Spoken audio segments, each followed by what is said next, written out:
on the president's statement on last night's attacks in Kiev. Does the European Commission believe that it was a deliberate attack on the EU delegation?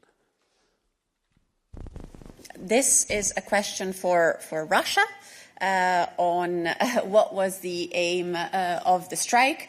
What is clear is that Russia strikes constantly on civilian facilities as well.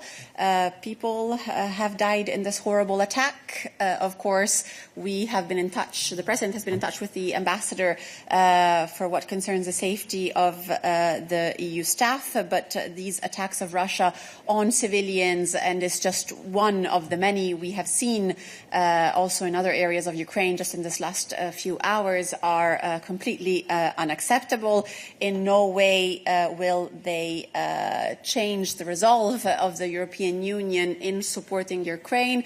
Our support to Ukraine is unshakable as always, and Russia's threats also by hitting our facilities will change nothing in our commitment to supporting Ukraine to be in a position of strength. Let's say the staff of the delegation will stay in Kiev or not, or be evacuated.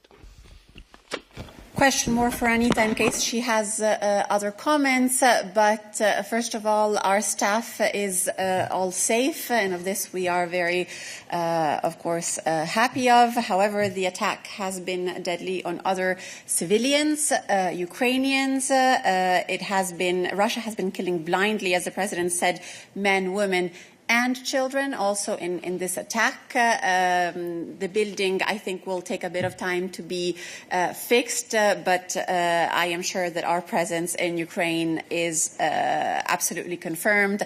As I was saying, nothing Russia does can change our commitment to Ukraine, so our staff will remain present in the country, certainly. On where they will be working, I would like some reaction, if it's possible, the Hungarian Foreign Minister, Mr. Péter Szijjártó's recent statements. He said he is going to, or the Hungarian government is going to ban Ukrainian military unit leader to enter Hungary and the Schengen zone. And also, he is also stated that there is a coordinated political... Perhaps because it's different spokes, different topics, too long a question. Let's tackle them one by one. I'll give you the floor again. 1 second. Eva, on the first question, and let me disagree. I don't agree that we have not been active in this sense, but Eva, please. Absolutely. So this is on Druzhba pipeline, and we were absolutely not silent because we were closely monitoring the situation with the Druzhba pipeline. We were in touch with Hungary and with Slovakia. We were obviously assessing the situation all the time. And we have also received a letter from Hungary and Slovakia, and we will reply to this letter in a due time. What is important is the energy security for us, and this has not been affected. I repeat, it has not been affected, the energy security of the European Union. So the supply is slowly getting to be resumed for both countries, and because we also have tools how to deal such situations. And if I can add, in the comments we have made publicly, at least to those who had asked the question in the previous days, we have indeed confirmed that, maintaining energy supply is paramount in our opinion, and critical infrastructure should, in our view, be protected by all parties. Security of supply is a priority for the Commission, and this is why we are in constant contact with our member states to ensure it. With these considerations in mind, this is why all efforts to reach a just and lasting peace for Ukraine are even more important. You have a follow-up. Go ahead. Sorry. But what would practically do the Commission in order to protect this critical infrastructure in the future? Because now there is no oil flowing towards the west, towards EU member states, and as you mentioned, the reserves, the stockpile, but they can run out. How it can be filled if there is physically no oil supply for these countries. As far as I am informed from the reports that we have, the flow of the oil has been resumed, so the flow goes through the pipelines.